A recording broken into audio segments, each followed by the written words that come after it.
Hi everybody, my name's Sophie and welcome to today's video. I'm hoping that this is going to be the first of quite a few videos to come. I've got so many ideas, it's just a matter of time. But for the first proper video that I'm doing, I wanted to talk you through the Aosta collection that I've designed, because one of the most frequently asked questions I get over on Instagram is what's the difference between the different sweaters and what is appropriate for different skill levels, the difference between the sweaters themselves. So yeah, that's what we're going to talk through today. Okay, so first of all I'm going to talk you through the original design, which is the Aosta Sweater. It's been folded up for a while so it looks a little bit creased. But this is it, this is the design that started it all. It's a really simple top-down knit with a folded collar. It's knit all in one, so you work the body first and then you finish the sleeves, but you don't have to do any sewing, which I think is great because I hate sewing, as I will get on to later. But yeah, I'm going to insert a few clips of me wearing all of the pieces as we go. But it's just a really beautiful, simple design. At the moment it goes up to XL. I'm working on expanding the sizes for all of the pieces that aren't size inclusive up to 5XL at the moment. But yeah, it's a really beautiful piece.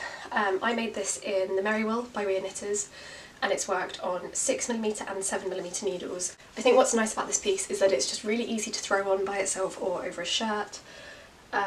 It keeps you nice and cosy, but because it is worked on slightly larger needles than the Ria Knitters recommends, it has got that airiness to it still. Okay, so if we move on to the next piece, the next one that I designed was the Aosta Cardigan. So this one is kind of extra special for me because I actually dyed this yarn myself. It's the petite wool, originally in the shade Natural, but I used avocado skins and pits, and I got this really beautiful kind of blush pink shade. I really love this cardigan. I was inspired by kind of slightly 80s designs. The Americans is my absolute favourite TV show, and they have so much good knitwear. And that was kind of where I drew inspiration from. But yeah, it's got these beautiful full sleeves, as does the, actually all of the designs have quite full sleeves, and nice chunky trims for the buttons and at the waist. On me, I made mine a little bit shorter, so it does sit kind of where my jeans start, you know what I mean. But yeah, it's a really cute piece. This one is, the body is worked back and forth in rows, and then the sleeves are finished in the round. I think if you wanted to work them flat you probably could, but then it's just making extra sewing for yourself and it would throw the calculation of the number of stitches off a little bit because you would need to leave a seam allowance. So yeah, I think this is a really good project if you're learning to knit in the round for the first time and you kind of want to get into it with baby steps. So the biggest part of the knitting is the body, which is back and forth, but if you're learning to work a yoke, for instance, so the shaping through the shoulders, I think this might be a really good option. Next, let's stay with the sweaters, is this big, chunky, lovely, fluffy sweater. This is the chunky edition of the Aosta Sweater, and on a cold day like we're having at the moment here in Cambridge, it's so nice, it's so cosy.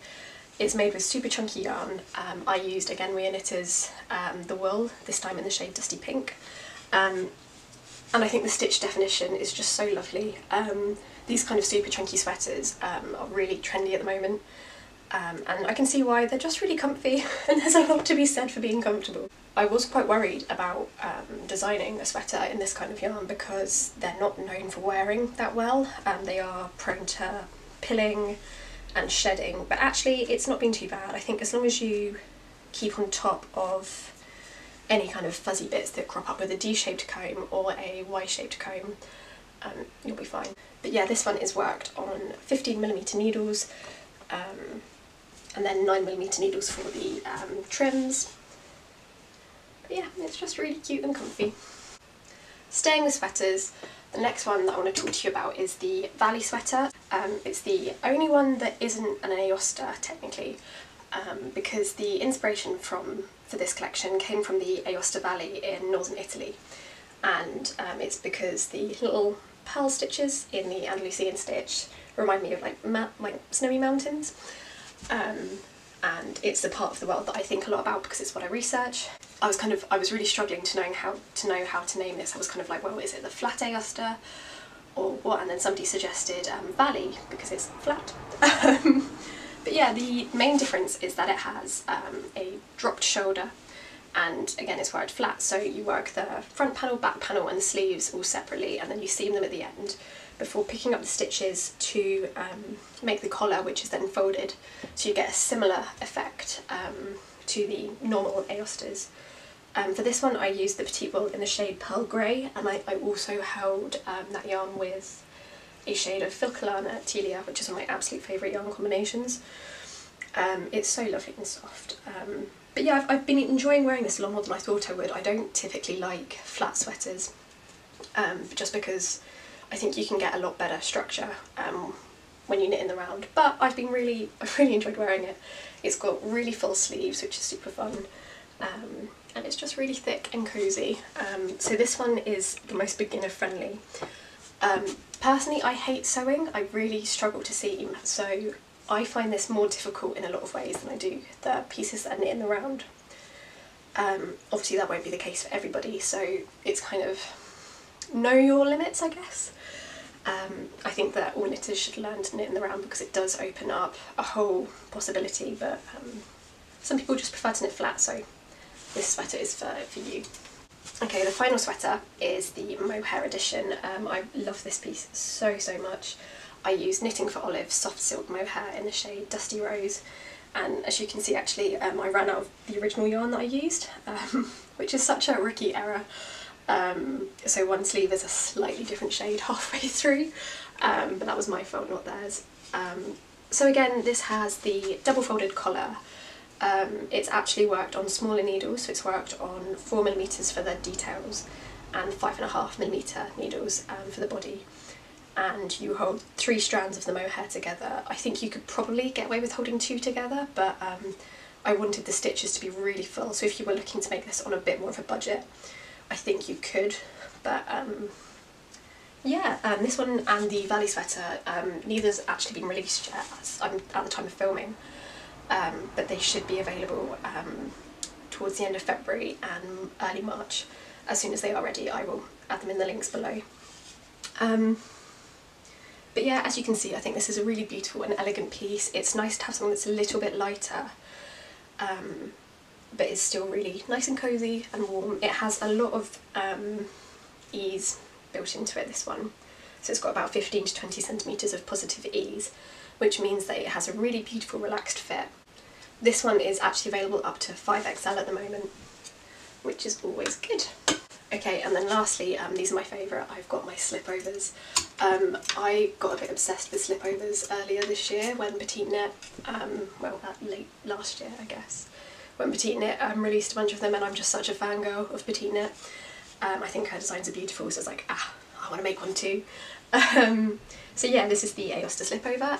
This is the first one that I made, and it's just a really pretty piece that's really comfy to wear. It looks really lovely over full sleeve blouses, which are really trendy at the moment as well, so it's a really nice piece to kind of make those easier to wear when it's cold.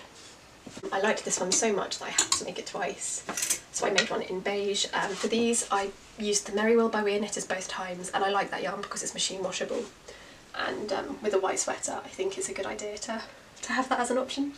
But then for the beige one I actually held it with a strand of Weir Knitters Touch Me Mohair, also in the shade beige, which at first I hated. I made a little rant video being like, it's not like normal mohair, because I have nothing better to do with my time.